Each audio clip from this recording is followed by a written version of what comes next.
what we have seen in the weeks so far is that Peter had an encounter with a Roman centurion called Cornelius with his servants who came to Peter's house.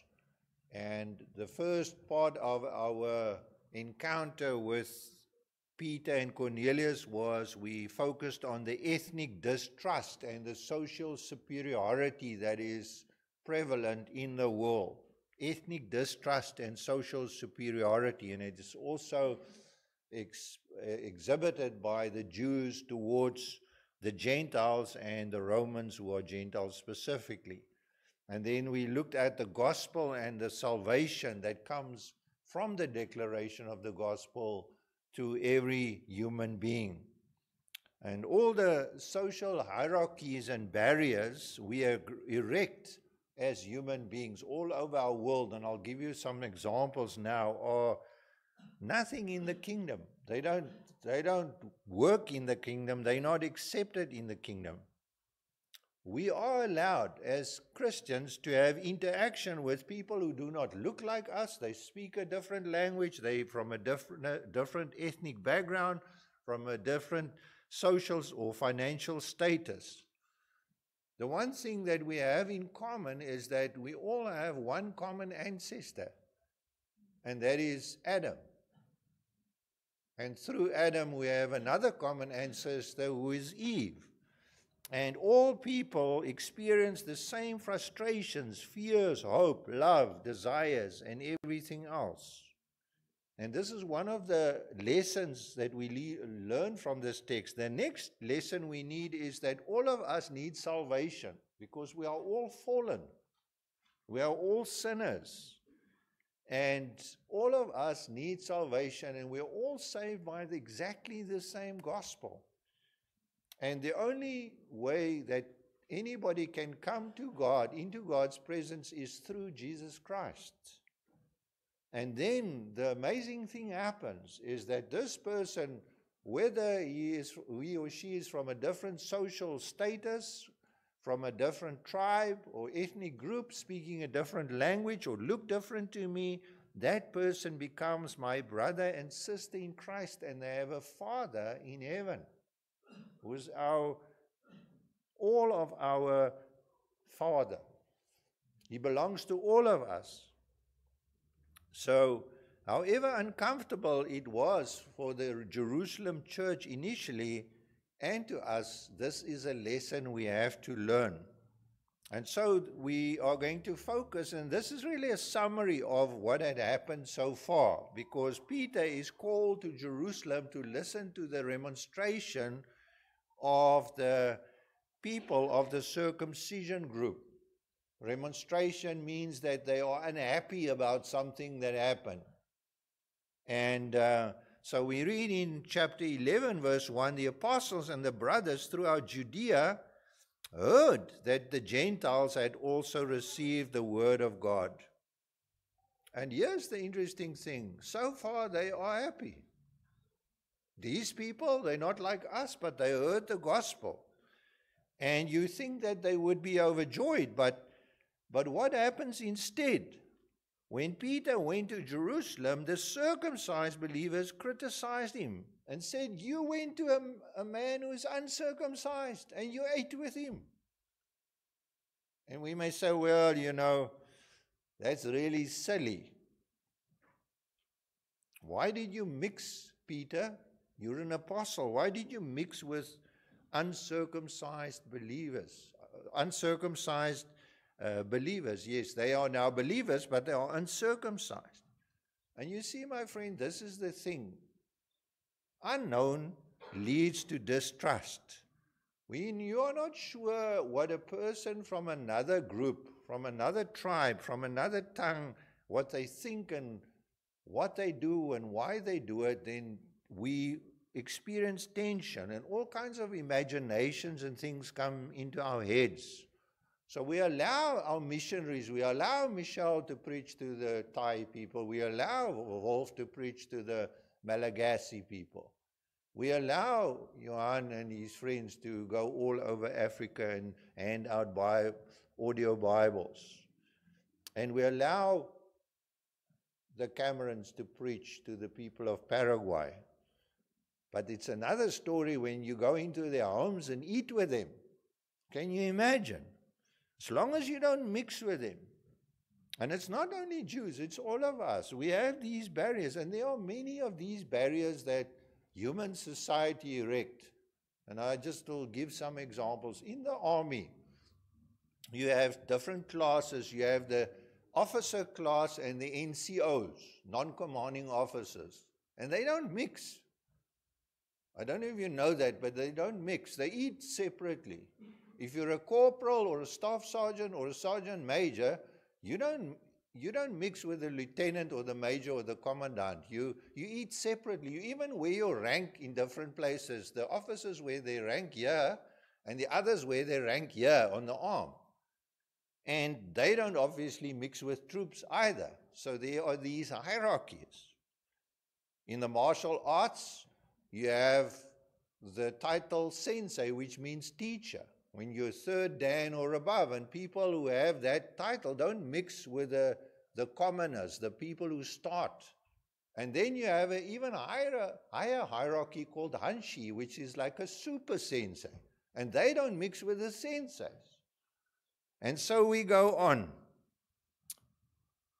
Please don't become this, but in Freemasonry you have 33 degrees.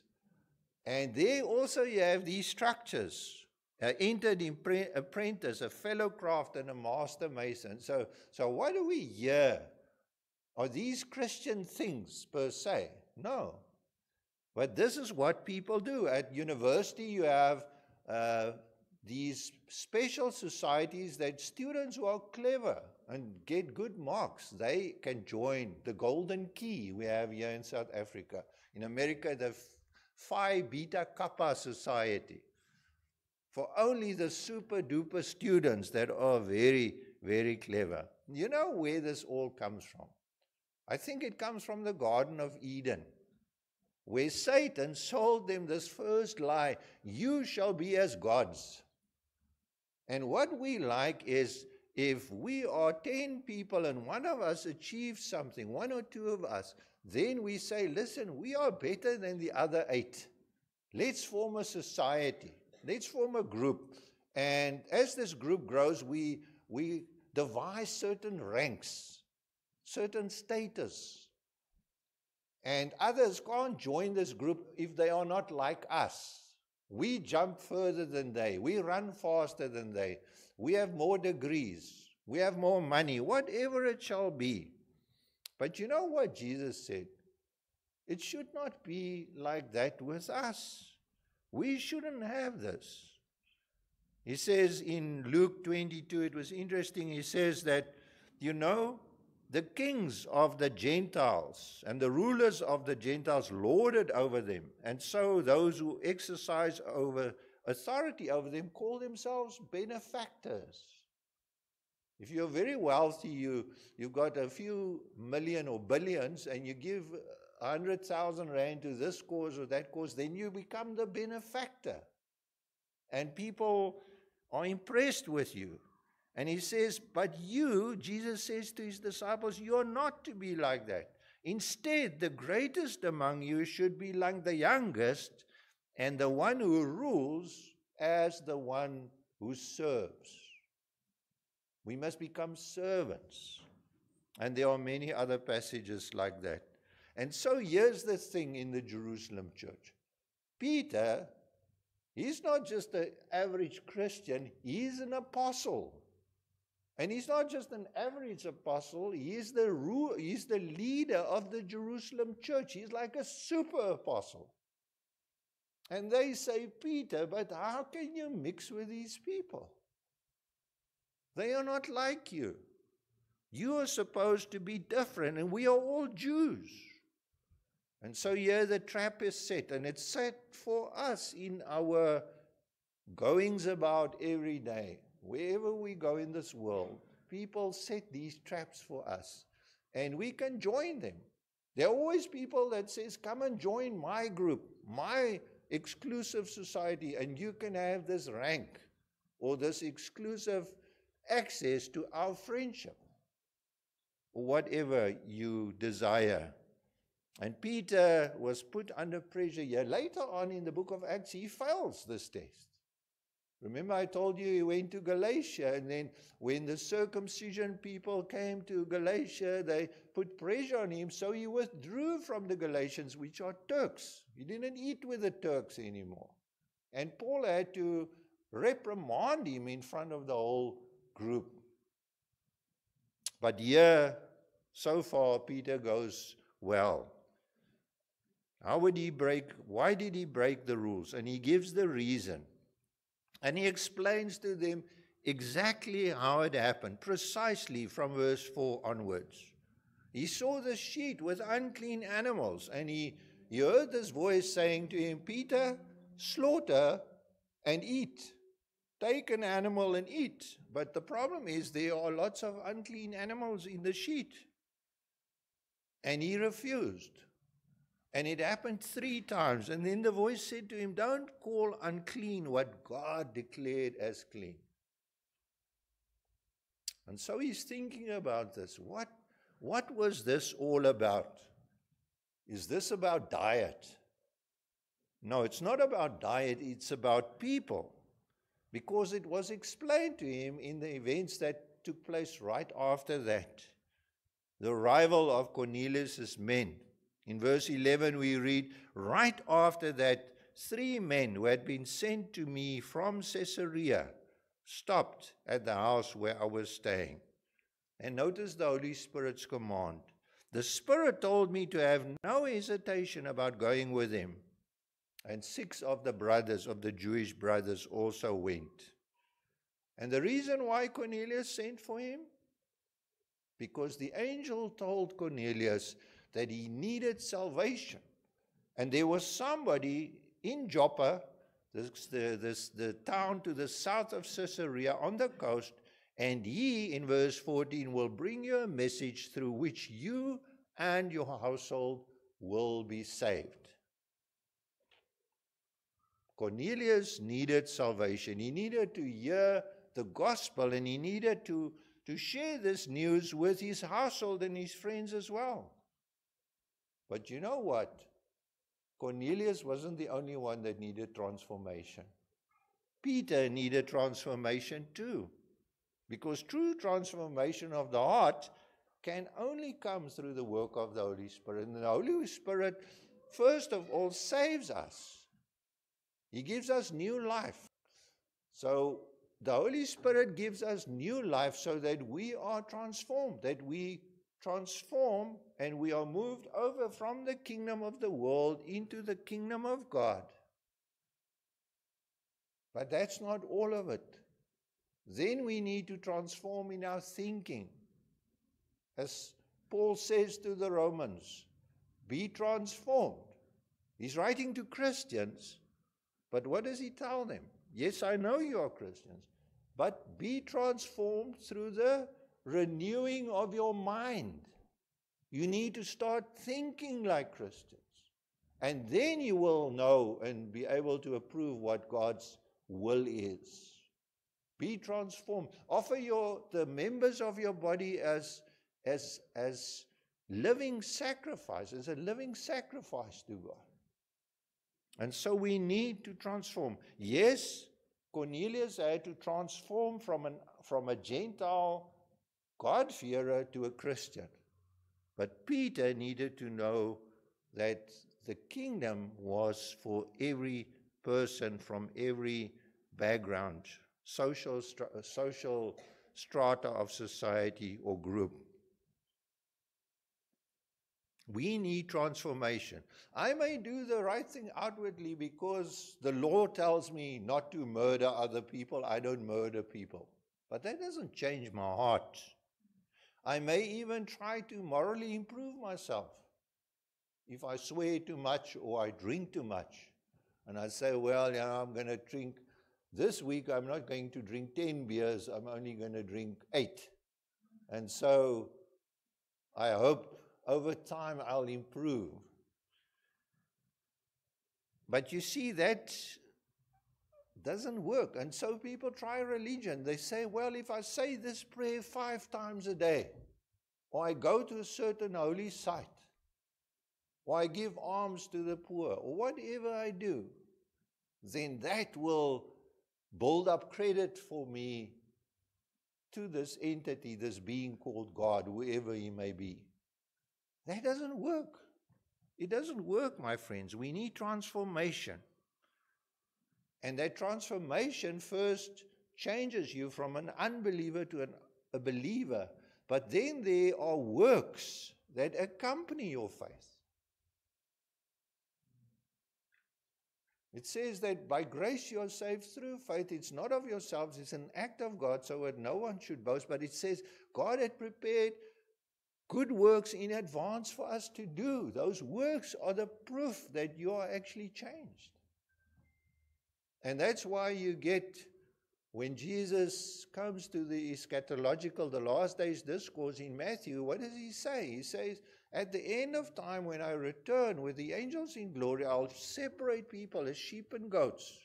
And the sheep will be the people who act in a certain way.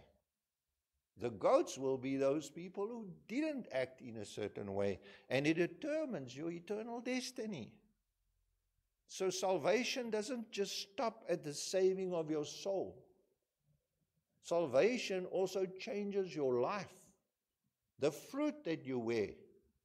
And if you're going through life and you think you're a fig tree, and you look at your fruit, and it looks like cactus flowers or cactus fruit, then you know you're not a fig tree. That's what Jesus says. You don't pick figs from thistles or grapes from thorn bushes. So you must make sure that you have the right fruit. Your heart needs to be transformed. And so Peter went on to explain the result of his message. He says, as I began to speak in verse 15, the Holy Spirit fell on them, as he did on us at the beginning. What beginning was that? It was on the day of Pentecost, remember? What happened on the day of Pentecost? There were 120 believers together in one place. And Jesus had told them to wait in Jerusalem. He said, you will be my witnesses in Jerusalem, in Judea and Samaria, and to the ends of the earth. But wait in Jerusalem until you've been clothed with power from on high. And so as the day of Pentecost came, the Holy Spirit fell on these 120 believers, and they began to speak in other languages. Why did they do that? Because it was the day of Pentecost, and the whole of Jerusalem was filled with thousands upon thousands of people from all over the empire that came to Jerusalem and spoke different languages. And so they heard these 120 believers declaring the wonders of God in their own languages. In the languages of the Ethiopians and the Romans and the Cappadocians and the Arabs and the Turks and whoever else were there. They heard the gospel. And Peter says, you know what? Exactly the same thing happened to these people in Cornelius' house. Romans, Gentiles. That first crowd in Jerusalem were only Jews, those disciples of Jesus. But now the same thing happened to the Romans. He says in verse 4, all of them were filled with, that's the previous group. All of them were filled with the Holy Spirit in Jerusalem at that time.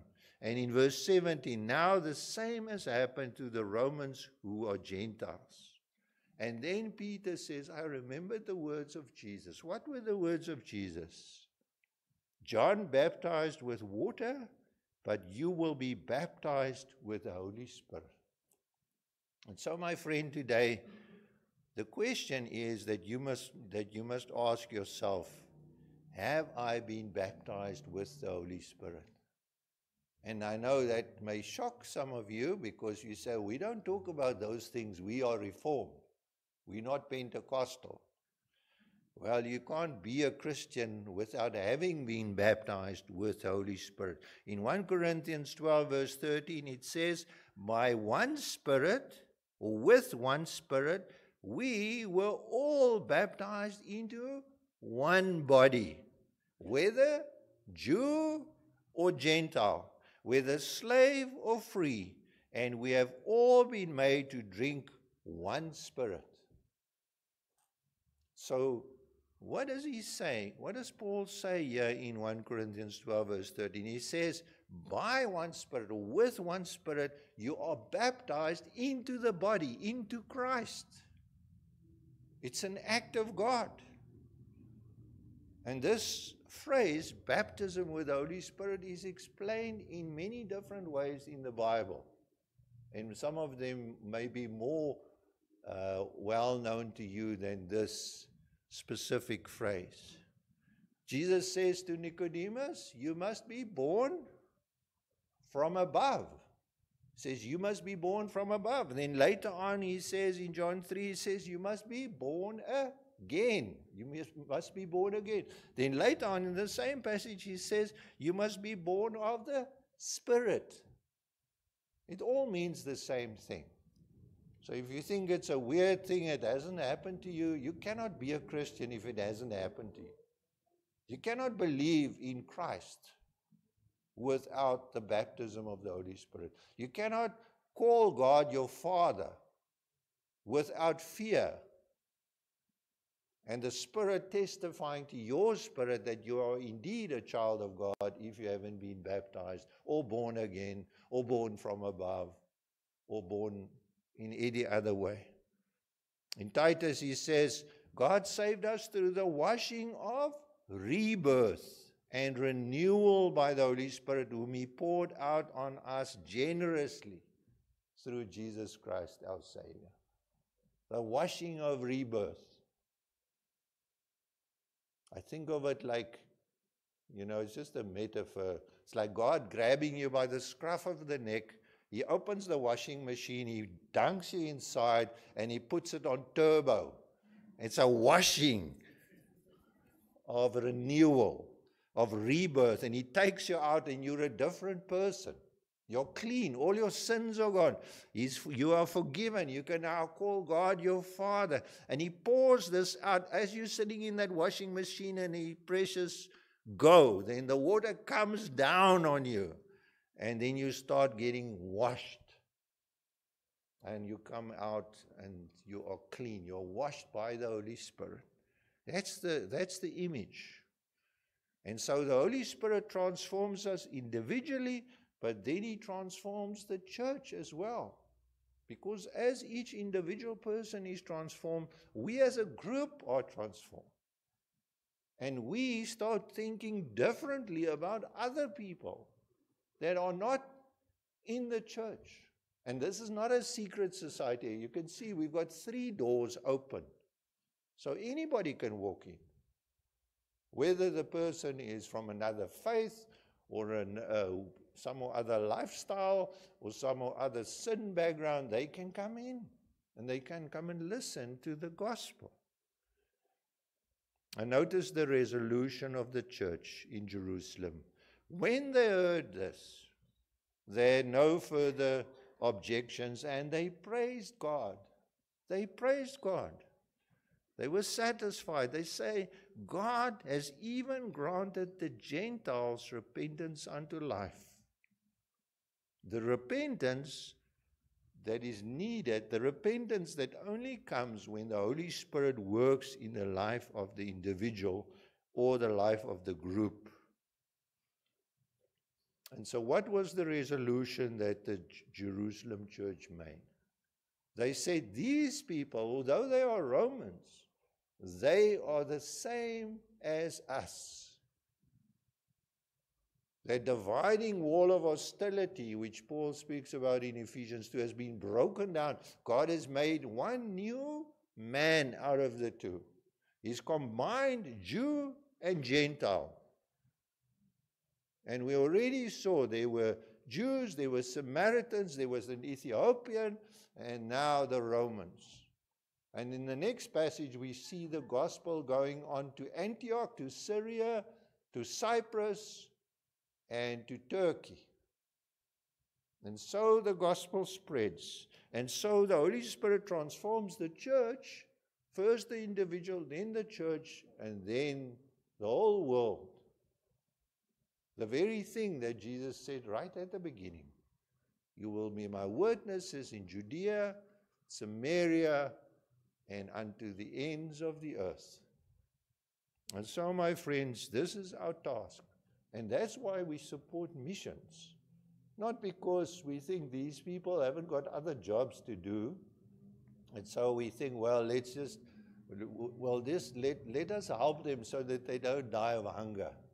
No, they are our frontline troops. They go where we can't go. But they can't go alone. Just as a soldier on the front line can't fight if there's not a lot of logistics. He needs ammunition, he needs food, he needs all the people that support him. And so we support our frontline troops, and they go out into the world, not with guns, not with a sword, but with the gospel of the Lord Jesus Christ that kills the old man, but raises up a new man or a new woman in that place. And that is how we conquer the world, through the gospel of our Lord Jesus Christ. And that is how we transform the world, the individual, the church, and the world. Amen.